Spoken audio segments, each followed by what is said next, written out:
Raconter sa vie tout seul face à un micro, c'est un exercice un peu bizarre. Alors aujourd'hui, c'est pas la mienne que je vous raconte, mais celle d'un mec à la tête d'un empire à 100 millions d'euros. Il se lève tous les jours avec l'envie d'aller bosser. Et pourtant, quand on voit le bonhomme à ses débuts, tout n'était pas gagné d'avance. Ce mec, c'est Wilfried Granier, le fondateur de Superprof.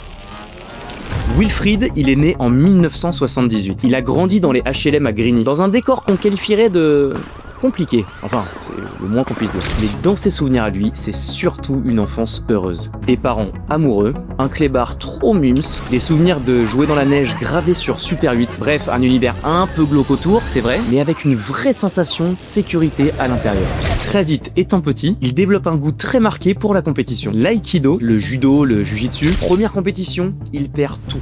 Deuxième, médaille de bronze. Et là, il découvre un truc un peu dangereux, l'addiction au podium et à la performance. Après ça, il enchaîne les compétitions et commence même à s'inscrire dans les catégories au-dessus. Il y a même un jour où sur un podium, entouré de deux mecs qui font 2 têtes de plus que lui, des vrais Golgoth, quelqu'un lui demande s'il s'était pas trompé. Tu vois, vous avez pas l'impression là d'être tout petit, là, tout frêle dans cette compétition de mal?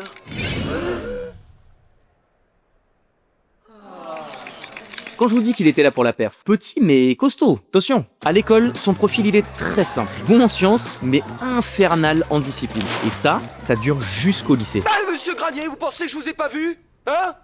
Vous êtes un raté. Qu'est-ce que c'est que ça? Mais allez voir le CPE dès maintenant! En seconde, il va découvrir 2 passions, les meufs et la mobilette.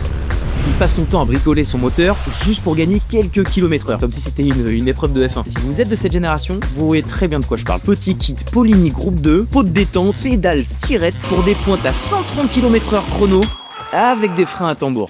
En parallèle dans sa vie, il y a un fantasme qui s'installe, monter des boîtes et devenir entrepreneur. Pour lui, entreprendre, c'est pas gérer une entreprise, c'est être un explorateur, un Christophe Colomb moderne, avec un équipage, un trésor à trouver et surtout, pas de routine. Il veut gagner de l'argent, un paquet d'argent. Parce que l'argent, pour lui, c'est le meilleur des scores. C'est le moyen le plus concret et terre à terre pour mesurer s'il progresse. Alors il teste. Pendant les vacances scolaires, il vend des croissants dans sa résidence. Il les achète 1 franc et il les revend 3. Il lave les voitures des voisins, il tond les pelouses. Pour lui, c'est un énorme terrain d'entraînement. C'est là qu'il capte que sa vie, quoi qu'il arrive, ça va être d'entreprendre. Juste après le bac, il monte une boîte de ménage, il recrute 2 personnes et nettoie des magasins. Visuellement, on dirait Ghostbusters. Dans la réalité, c'est 3 bougs un peu bancables. Mais Wilfried a compris un truc essentiel. Le sérieux commence par l'attitude. Même quand il a rien à montrer, il arrive comme un pro et ça change tout. Ensuite, il fait prépa, puis école d'ingé. Puis il entre en audit. KPMG le recrute, pas dégueu. EY le débauche. Et alors là, gros salaire, costume, champagne, gros bonus, enfin sur le papier, la vie tranquille, c'est tout droit. Sauf que Wilfried, il est pas fan de ça. Oui, bonjour patron. Il faut que je vous dise, ce soir après le boulot, je me casse. Je démissionne en fait. Comment ça vous démissionnez? Non, monsieur Wilfried. Je vous paye super bien. On peut pas démissionner, monsieur Wilfried. Alors, monsieur Wilfried, il prend ses affaires, il vient à côté de moi, sur les genoux, et il part pas. Parce que pas monsieur Wilfried, c'était mon employé préféré. Non mais je me casse en fait, j'ai des aventures à vivre. Ah, l'enculé. À 24 ans, il crée KP Media. Créa de site web, publicité, ça cartonne. Il recrute son meilleur ami, Coco, et lui dit « J'ai 1 an de salaire en trésorerie, je te le garantis, viens ». La boîte grandit et un jour, on lui met un papier sous les yeux. Pour la première fois de sa vie, sur le papier, il est multimillionnaire. Il reçoit un premier virement, un chèque de 800 000 euros. Alors il va à la banque pour le déposer, et c'est là qu'on lui dit « Bonjour, Je viens déposer un petit chèque, s'il vous plaît. Je suis navré, mais votre conseillère n'est pas disponible. Je vais aller au guichet, s'il vous plaît. Ouais, mais enfin, c'est un gros chèque quand même. Écoutez, vous allez aller au guichet automatique, sinon je vous en colle une, ça va vous donner des couleurs. Vous allez passer du blanc au rose.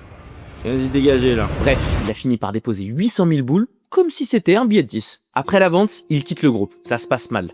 Très mal, je vous épargne les détails, et les histoires d'associés, ça peut devenir très compliqué. Il part aux États-Unis, ça lui permet de réfléchir. Il tente l'immobilier et ça marche, mais il s'ennuie. Et partant de cet échec, il va se dire une chose simple, c'est le moment de créer la boîte de ses rêves. Il l'a en tête depuis toujours. Un projet international, utile, qui donne du sens et qui brasse des thunes. Il a pour ambition de créer le Airbnb des cours particuliers. Il appelle ça Superprof. Il trouve le nom, il achète le domaine, il recrute un dev, un designer et il lance le site.